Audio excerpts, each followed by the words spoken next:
Hey everybody, welcome to the Herd Fit Podcast with Dr. Sam Rhee and myself, Coach David Syvertsen.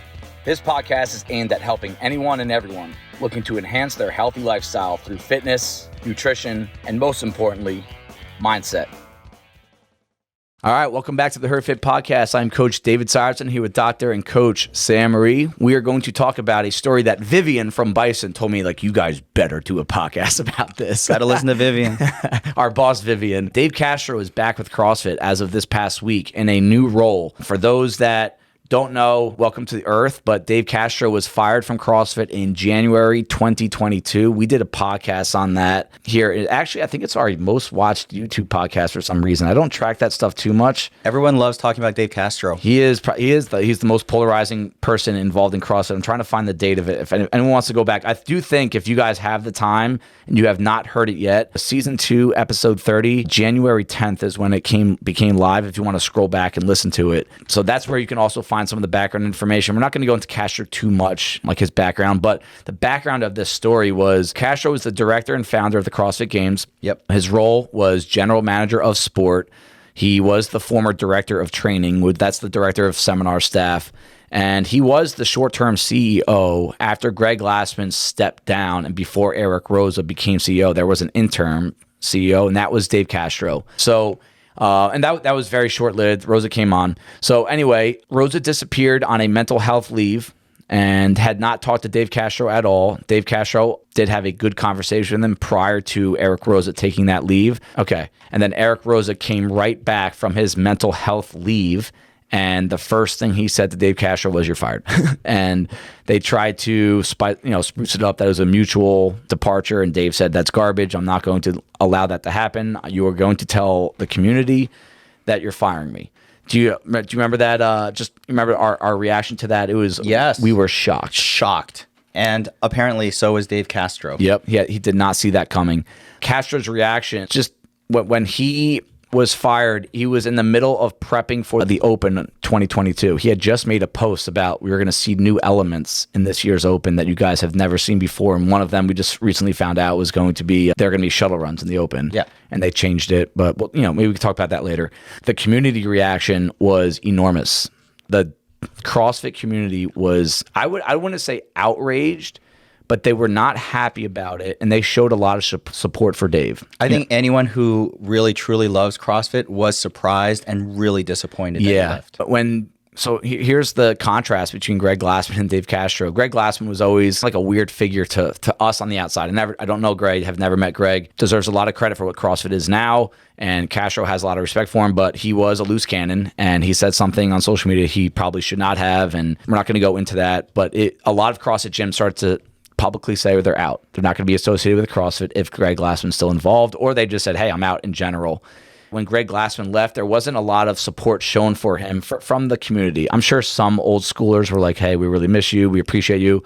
But when Castro was being fired, I feel like everybody was making posts and stories about how much Dave meant to them. And it was interesting to me to see the contrast in support for Dave Castro versus Greg Glassman.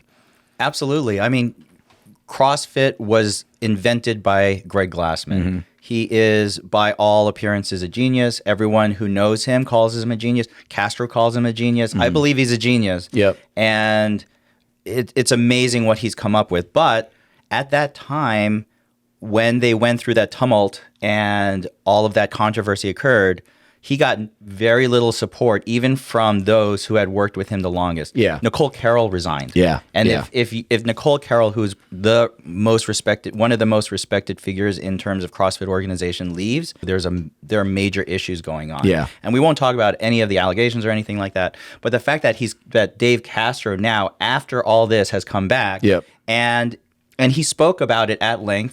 So let's talk about what we're going to be, some of the information that we're coming at you guys with.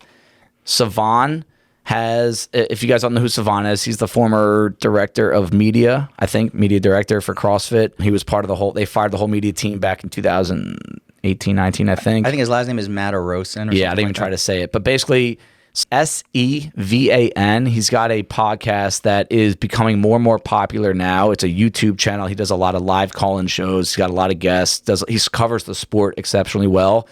He is a very interesting person. Yeah. But he has a lot of relationships with CrossFit, and he has a very long relationship with Dave Castro. Yep. And he had Dave Castro come on to a live podcast this week. It was an hour and 45 minutes. If you guys can muster up the time, I think everyone should listen to it. I'm going to send it to our coaches tonight and ask them to listen to it throughout the week, because there's some things that Dave Castro says about coaches that I want them to hear.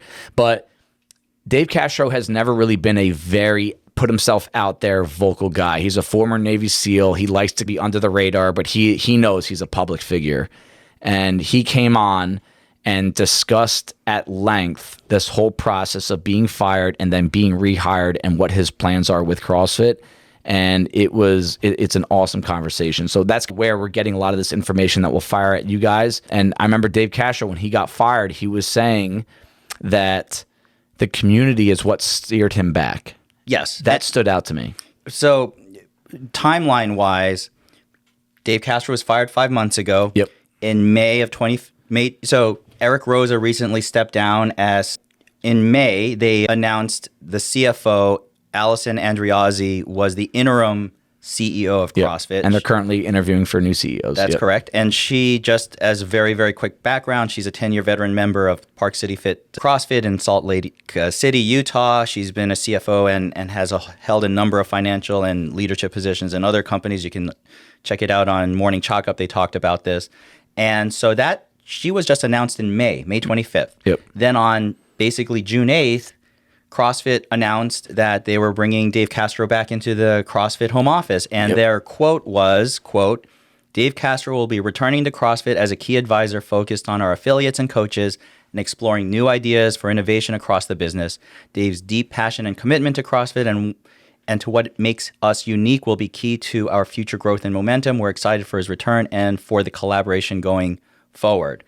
He goes on to Syvertsen's podcast and he speaks for an hour and 40 minutes. What was your take coming away from that?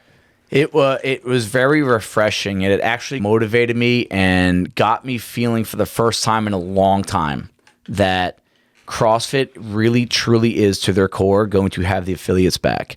And Chris and I have never complained about our relationship with CrossFit. We're very loyal to them, but we've always said they've come up short with a lot of things. And when it comes to affiliate support, communication being the number one thing. It's one of those companies that, hey, I am an affiliate owner, and they speak highly of us, right? They're like, you guys are the rock stars, the superhumans of CrossFit. This is what steers the ship. This is what keeps us going. We'll send them an email and won't get anything back ever sometimes. And then if we do, it's 2 weeks later. And like little things like that have always rubbed us the wrong way. Perceived lack of caring. Yes, perceived lack of caring, but it's never made us like say, screw CrossFit. Like we were not one of the gyms that said we're going to leave CrossFit after Glassman. We said like, hey, we want to see what they're going to do in response to this, but we've been loyal to them, even though we feel like they've come up short, right? And so after hearing Castro talk, he actually does not have an official title yet. I kept on looking for his official title yet. He's not going to be in charge of the games anymore. He's not the director of training. Nicole Carroll is still the rock star. She's already been the director, and they're not going to touch that, it sounds like. The games have been run by Justin Berg. Yep. And Adrian Director of Sport. Yep. And Adrian Bosman. So Castro really has nothing to do with the games this year. And now I want to talk about that in a little bit too.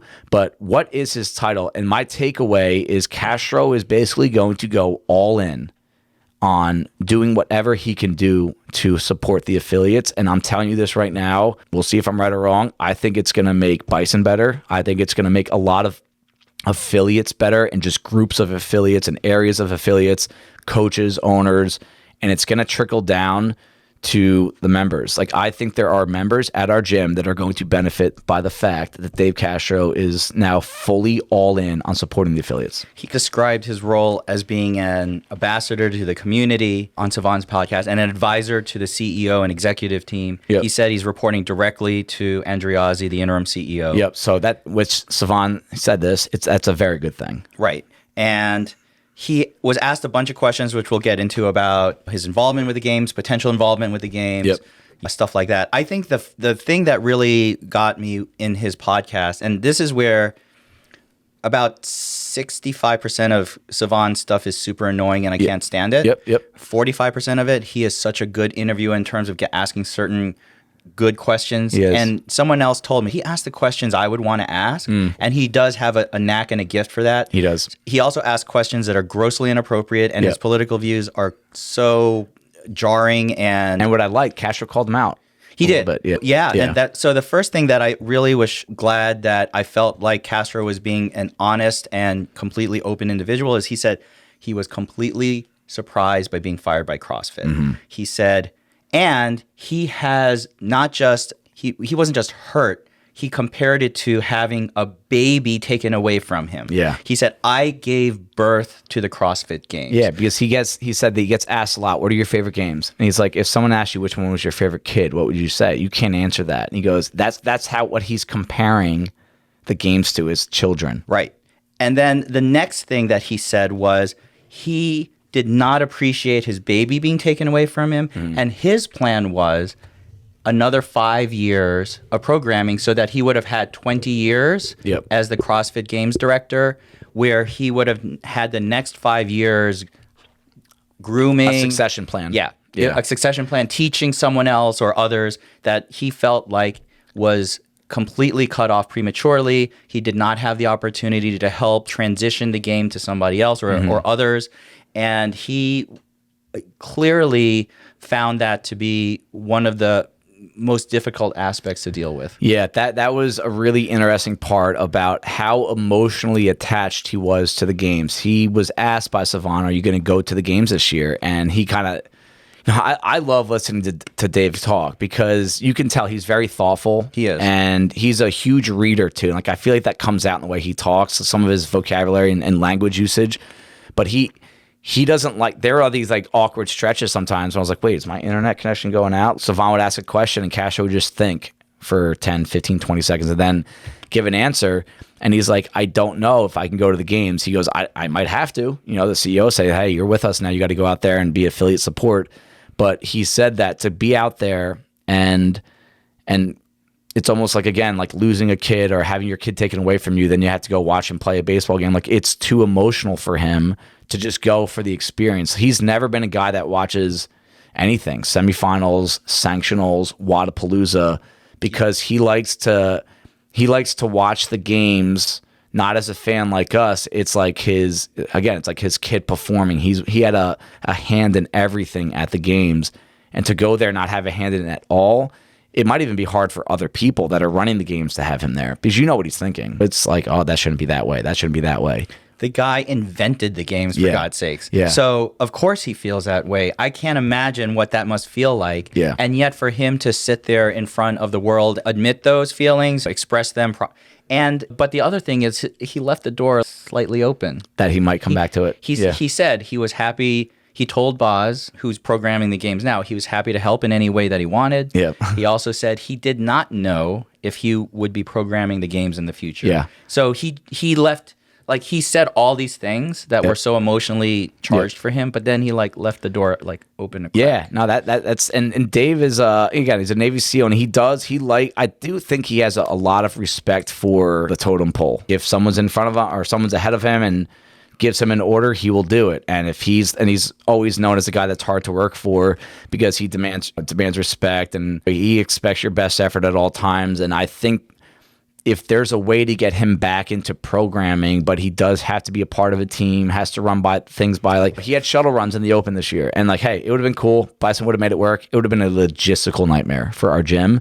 We would have made it work, but there are some gyms that don't have the space to do that. And I think that's where there might have been a little disconnect between Dave and the CrossFit training staff, the seniority at CrossFit saying like, hey, you can't do this. And who knows what those conversations were like. I mean, we're in speculation mode right now, Sam and I, but maybe he can get back into programming certain things because if Dave's going to program, he's going to program everything. He's not going to just do the games because Dave has always said, I program, there's a story every year. They all build off each other. And I think that's going to be a big part of it. I think the thing that also gives me hope is that the stuff he didn't program this year was really well programmed. Yeah. Oh, yeah. The age group semifinals, age group quarterfinals. Great. Outstanding program. Outstanding programming. And Dave did not have a hand in that either. Right. So either way, whether he actually does participate in a way that is acceptable to CrossFit Home Office or if he doesn't, I think it's all going to be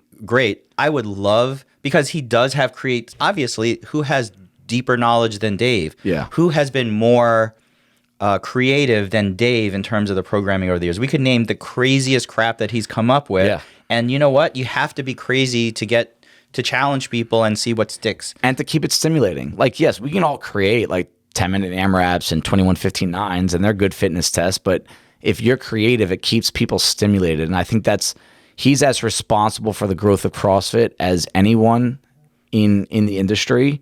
And a lot of it comes from programming. The only problem is that if you lose custody of your kid and you're only allowed Sundays between 2 and 4 to go by and say hi, is that going to be enough? I don't know. Yeah, and it could ruffle feathers. It could create more issues. So that'll be something to just keep an eye on. And I think that another thing that we have in Avenue, one of my bigger takeaways was Dave Castro has a YouTube channel. And it's funny. It's just the world we live in now. You know, I told him this 10 years ago. He'd be like, what? No, he'd never do it 10 years ago. But now he said he's going to give weekly reviews on that channel. Yep. And I think it's something we should all watch. I'll be watching it every week. I think coaches should all watch it and honestly, I think if you're a CrossFitter, they're going to be 10 to 15 minutes, it sounds like. Nothing long. And you can listen to it on the way to work, when you're getting ready in the morning for work. But I think those weekly reviews, that's a clear sign that Dave is changing. He is evolving with the times a little bit. He does seem like an old soul to me a little bit. Like he likes things that were 20 years ago, just like a little less social media, a little less banter back and forth. Sure. But I think that he really is buying into this new age of things like, hey, we need to get our faces out there a little bit more. And right now, Dave is traveling to a lot of different boxes. We're trying to get him here, by the way. And just talking to affiliate owners and having meetings. And he said, I watched the review and I thought one of the cool takeaways that it made him think. He said, and I'm very curious to see what happens here, that one of the more common complaints that he's getting from affiliate owners is that they took regionals away. That they miss regionals. And he was like, I was very surprised by that. And it wasn't even just the high-level athletes that want it. I mean, again, regionals, it's the top 1 of the top 1% that actually get to go. But it did bring the community together, and it was a huge motivating factor for a lot of gyms because they had affiliate, like that was a real affiliate team. Like we've always thought Bison could make that kind of level at some point, and it really tied a lot of loose ends together, like regionals. And just looking at his like nonverbals after he was saying that, I was like, that might come back. Well, he didn't offer a solution, and I think we all sort of assumed the online quarterfinals, the in-person semis were sort of the substitute for what regionals were going to be. Yeah. But the fact that he specifically mentioned that means that who knows? Mm-hmm. He's listening. And who knows? Like everything is fluid. Listen, they've never had a straight post-open setup for ever. They change it all the time. It's changed every year. So does that mean more changes in effect? It's possible. Yep. The other thing he mentioned was how much everyone loves the L2. Yeah. Which was great. I mean, and we're going to do a podcast on it. I will echo the same thing. Yeah. I thought the other thing he mentioned that was interesting, you mentioned that he went and saw the NorCal affiliate owners. He's working with Nicole Carroll on the affiliate side. He went to Austin and met with affiliate owners, met with Bill Henninger. Yep. From Rogue, who's the head of Rogue. Yep. And there was some speculation from Andrew Hiller, which I think is completely bogus. I don't believe it, but again, we're all speculating. Yep. Is that Rogue went to CrossFit and said, if you don't hire Dave Castro, we're not going to be a sponsor for the games anymore. What do you think of that? I actually would look down on that if he did it. And not because I am as pro Dave Castro as you're going to find. But I think that would be a low-class move because what is Rogue right now without CrossFit? And like Rogue is bigger than CrossFit. I agree, but I still think CrossFit was a huge part of their growth. And I think there's got to be some give and take. My opinion as an affiliate owner, I feel this way as an affiliate owner. If I ever get to talk to them, I'll put it out there now. There are a lot of companies that have fed off our affiliates and we don't get anything for it. I'm not asking for anything, but I think there's some thought that should go into what is Reebok without CrossFit? What is Noble without CrossFit? The people that CrossFit. And is there a way to support affiliates financially with the gains that some of these companies are making? And I feel the same way about Rogue. Rogue was big. It's going to be big without CrossFit. But there's got to be some idea that Rogue was made much bigger. Think about how many gyms use their stuff because of CrossFit. Now you could say Rogue is helping CrossFit, but you know what? There's a lot of companies now that supply very good equipment. True Grit's one of them in California. They want to be a competitor to them. Yep. You got to be careful with that kind of stuff. Now, Savan is calling Bill Henniger a big swinging dick. Like, he's like probably the most powerful person not in CrossFit that impacts CrossFit. And I don't know. What are your thoughts? Well, first of all, I think Rogue is as successful as they are because they are a great company and they make amazing products, first of all. Yeah. Not that, I mean, other companies also make great products, but let's face it. I mean, almost everything that I've bought from Rogue has been awesome. Yep. And great company. Right. And they're USA owned and operated. Yep. They're out of Columbus, Ohio, which is where I grew up. So that's cool. To me, it's sort of a hometown thing, but Yep. I also feel like they've done it the right way. And the reason why they're so successful is because they're so good. Now, did they benefit from CrossFit? Sure. CrossFit also benefited from Rogue. Yep. I really highly doubt that Rogue would get involved in something like a hiring for Dave. Yeah. Ramsden and I speculated that a little bit. Like, would Castro ever, because Castro would, I don't know if this was strategic, but when he was not back with CrossFit, a lot of his posts and stories were him hanging out with Bill. And Dave said that they had a lot of one-on-one time with each other. They had to have been planning something. If he wasn't going to go back to CrossFit, would there be would the Rogue Invitational try to compete with the CrossFit Games and create these two different leagues of CrossFit sport? You know what? I think that speculation has been laid to rest by what Dave said in the Savan podcast. He did not sound like there was any alternative in life other than CrossFit. Yeah. And he said that. He said, yeah. And it so strongly that he basically yelled at Savan. Back in a seat, yeah. Yeah. I mean, and you wouldn't do that if you were ever considering an alternative to CrossFit. Yep. He basically told Savan, and this was amazing to me because Savan is such a yapper. Yeah. I like that term truther. Where'd you get that term CrossFit truther? Because I thought that was such a good term. I don't know, it just came out. Okay, because I feel like that's what a lot of these people are out there. They're like, CrossFit is going down. Yep. It's a sinking ship. Yep. It's falling apart. Look at all these mistakes they're making. Now that everything's changed, everything is bad. And to me, that's a CrossFit truther. Yep. And he said, Savan, you go after the company too much. It's not a sinking ship. Yep. You cross the line. He says you effing ride the line, and sometimes you cross the line. Yep. And he said, I want you to not spew negativity for sensationalism or be negative towards HQ. Give us or / them a chance. Yeah. Yep. And he said don't think they're vicious or have bad intentions. That's something I love that he said. That was one of my favorite part about the podcast. That's part of what fired me up. We're okay. It's okay to criticize. But know what? Do you have anything else on that? Because I have one thing. Go for it. So at the end of that statement, he was saying, if you do want to come at us, come at me. Right. And like that to me is the truest sign of a leader. Because honestly, no one wants to have anyone come at them and criticize something they work so hard for. Like, trust me, nobody wants that. But if someone is willing to put themselves in the line of fire so that other people aren't getting it, I like that, but it shows confidence that Dave says, hey, if you come at me, guess what? I'm going to come back at you and prove you wrong. All these things you're complaining about, you're wrong. Because at the end of the day, Savan is on the outside now. He's no longer on the inner bubble. And I think that's what bothers him the most. Yes. There's a lot he just does not know. Yes. And I love that Dave said, he goes, break this down, stop crying about it all the time and complaining. Do you really think anyone's trying to sabotage CrossFit right now? Really? Like, these people, they love CrossFit too. Eric Rosa, like, what we think about him right now is almost irrelevant. The guy loves CrossFit, right? Going through personal issues, sure. Did he probably get in over his head and become CEO of something that he really probably should not have become? And I give him credit for getting out right away. Maybe not. But do you really think he was trying to sabotage anything? Like, no, he was trying to put his spin on it. And I think that Castro really does firmly believe that whoever the new CEO will be, but also the rest of the executive team and all the support staff, the training staff, we're all trying to make this thing better. He said, he goes, I don't see a sinking ship. He goes, I see a ship that's going upstream and people are jumping on board. Yep. And again, that kind of fired me up a little bit. This is where I think we could turn the conversation to, this is where Savan has disconnect with someone like me. I feel like you got to make money. This isn't a hobby. And we have a lot of mouths to feed here. And I know a lot of affiliates say that too. Yeah. And we do. We talk about this all the time. I feel like we're talking about this now more than ever. How can we get more money in the people, the pockets that work here? How can we make things better for the people that come here and pay memberships every month? Like, we're not just pocketing the money and being like, all right, see you later, right? We want to make things better here. We want to put more money in the pockets of our coaches, our staff. Like, every year we're going to try to do that.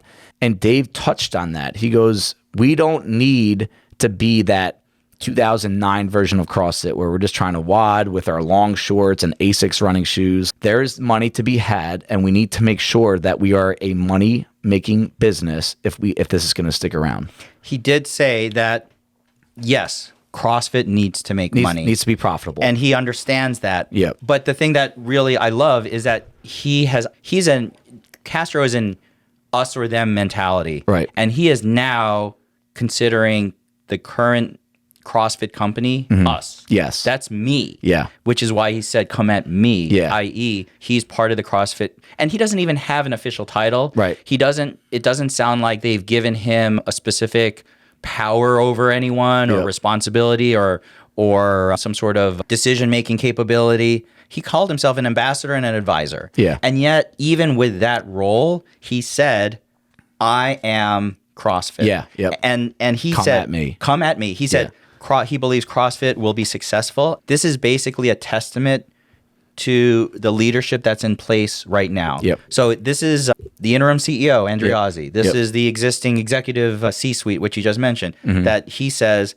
these guys care about CrossFit and he believes that they will do well. Yeah. And for Dave Castro, who was unceremoniously kicked out, Yep. who anyone else could easily have had horrible feelings, Yep. felt angered, bitterness, run to his Yep. friends like a rogue owner and say, let's do something that will be even bigger than CrossFit. Yep. For him, He didn't let his pride get in the way. he did not let his pride get in the way. He's come back and he truly believes in CrossFit, period. Yeah, and I love that because when I hear someone that's been around for this long, when he truly believes in the methodology in the community, it makes me feel like I should too. Like, not that I don't, obviously, but like it's nice to be reaffirmed. And he said that about himself. He was like, it was nice to feel supported. It was nice to feel loved and missed when he got fired because it like really cemented the idea in his head that what I've been doing and dedicating my life to. And it wasn't, remember, he was not just games. He was CrossFit. Yeah, he before. was on seminars. He was head of co-director of training with Nicole Carroll. He's really been in the weeds on this. And he felt like that affirmation that he got, that he was loved and missed, it really confirmed in his head, like, this is where I belong and this is my calling in life. The other thing is that if some people are like, oh, well, Dave Castro's changed and now he's weak or soft, he completely admitted there are people within CrossFit that do not like him. He said he's polarizing. He says he was demanding. He holds people to high standards. He makes people uncomfortable. Yep. And he admitted some people just do not like him. Yep. And you know what? That does not sound like a defanged or neutered Dave Castro. That sounds like Dave Castro, who has always been in place at CrossFit. Yeah, remember the shirt, Dave Castro is a prick? Like that's where there are people that don't like him. And I think some people jokingly don't like him. I think most people don't, from our world, don't even know him. So it's like, oh, these workouts suck. Or like, oh man, your announcements of the workouts on the open were so like, come on, dude, like, why do you have to do this? That's juvenile. He's meaning people actually in the business that know him don't like him. I would be scared to work for him. Yeah, me too. But I also like, and this is on a much lesser level, but this is another reason why I sent this to Sam. I was like, please listen to this. I felt so strongly about it. I relate to him in a little bit on a much lesser scale that I've always struggled with this of owning a gym and trying to coach and trying to be involved.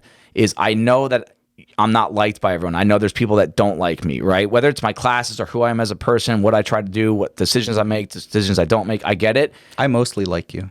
Sometimes, yeah, most of the time, right? But I understand it, and it can be hard to deal with. But in time, as this place grows stronger and as the place, in my opinion, grows better, it kind of reaffirms like it's okay to not be liked. And he says that on the podcast. You're never going to be liked by everyone, and you don't need to. That's not your job. Dave Castro's job is not to be liked by everyone. His job is to make sure the operation is strong and he's showing support to people that are working for him. And in his cases, it's really the affiliates. So he's really trying to show support to an affiliate because he knows like that's where all the grunt work is. But that's the most important. Like he calls CrossFit coaches superheroes. He said, yeah, you'll watch the games, like, wow, those guys are like, they look like physical superheroes. He goes, but the real superheroes of CrossFit are the coaches. They're changing lives. The affiliates are changing lives, whether it's weight loss, whether it's coming off medication, whether it's forming relationships. Yesterday, we were at the party at Sam Rhee's, and John Lasser came up to me and he goes, dude, isn't it amazing? None of these people would have known each other without Bison. And like, that's one of the things that always makes me feel like this place is doing its job. It's not someone getting a six pack or a muscle up, right? It's forming relationships and just improving lives. Oh, that's also the best looking group of people you'll see at a party ever. Good pictures, by the way. But so that was like kind of like one of that key takeaway that I had from him was he just speaks the language that I've always wanted someone above us in CrossFit to speak. And I love that. I think there's a huge trickle down. Absolutely. The thing that I love about Savan, about these questions that he asks, is that only he can ask them to Dave Castro and get answers.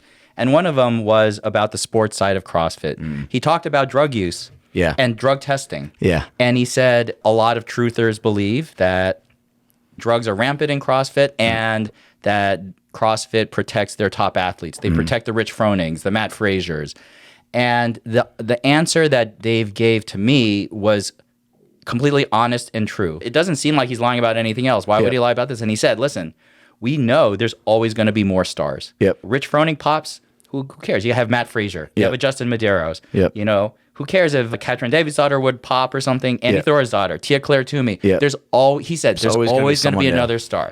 So CrossFit is bigger than any one. He even said, athlete. he's like, I wish some of those guys popped. Like they wanted to bust these guys. Like, so even if it was Froning. And I believe him on that. Do you believe him on that? I believe him on now. Are there some athletes out there that are smart enough to evade it? Yes, but you know what? That's every sport. Listen, CrossFit is not. It would go bankrupt if they can't test everyone. No, and he said he brought that up. They can't afford to test everyone every week. It's unrealistic. So they can only do what they can do. And listen, if people want to cheat their burpees, if they want to cheat on other things, and they want to cheat using illicit substances, CrossFit can only institute what they can to the best of their ability. But they are certainly not intentionally trying to protect people or not find out about drug use, for sure. I also love how he brought up Hiller on the podcast. So for those that don't know, Andrew Hiller has a YouTube channel, and he's become very popular over the past few months in regard to criticizing the sport, the judging, the back end stuff, the people that are overseeing the sport right now, how poor of a job they are doing upholding, real objective standards for athletes to follow. And the videos, I've watched a bunch of them. They are hard to watch, but I do think he's doing a good job doing them. That's just not my jam. I like to just be quick and precise and just show me. You don't have to do all these back end stuff, but hey. Well, you need 10 minutes on YouTube in order to actually monetize it. Oh, yeah. Okay. Oh, really? Yeah. Oh, okay. So that's part of it. So good for him. He's doing a good job. And I do think he's ruffling enough feathers to actually make a difference. And Savan asked him, hey, what do you think about Hiller? And Castro, I was so ready for Castro to be like, what a douchebag he is. He goes, he is so necessary for the sport. Like I think he said he's fucking vital for the sport. And I was like, I really tuned in when he said that, and it made so much sense. He goes, watch ESPN, Stephen A. Smith. He's probably the biggest clown. I can't believe how much money the guy makes. I think he makes 18 mil a year. And he goes on these talk shows, and he makes an ass out of himself criticizing stuff. And Skip Bayless, and what they do is they generate discussion, even if Stephen A. Smith and Skip Bayless, even though I think they actually on purpose will make themselves look like idiots to drum up retweets and all this attention. Yeah, and just say, oh, look at this link, what an idiot.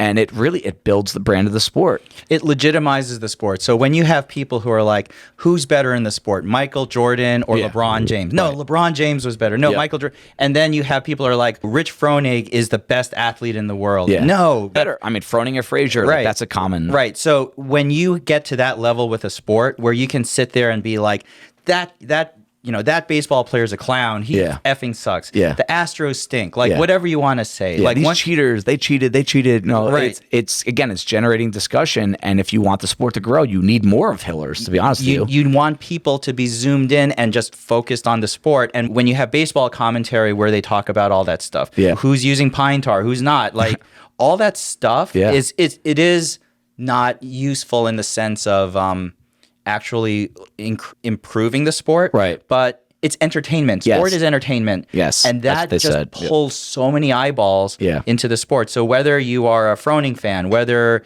you're a Frazier fan, whether you like Tia Claire Tuman, whether Hiller sits there and bags on Danny Spiegel and you're outraged because you're a Danny Spiegel fan, Yeah. like, or not. Here you are. You're giving it attention. And now it just drums up conversation. And I hope some of the athletes can see that. I've always thought this, that athletes that criticize media, this happens in every sport. They'll go at reporters and they're like, oh, you've never played the sport in your life, bro. I'm like, yo, I always want to tell the athletes, without them, you guys are not making the money you are. And I'll say that to CrossFit athletes too, that if you are Danny Spiegel, if you are, I mean, who else has he been criticizing lately? I mean, I feel like Danny Spiegel's but like, if you are an athlete that's getting criticized, it actually might put more money in your pocket. It might not be nice to hear. It might, like, the pride might take a little bit of a shot. All news is good news. Yeah, but like, and I think a lot of those guys know that better than I do. Like, you just got to get attention. If you're trying to make money on social media, like, you got to get attention, whether it's good or bad.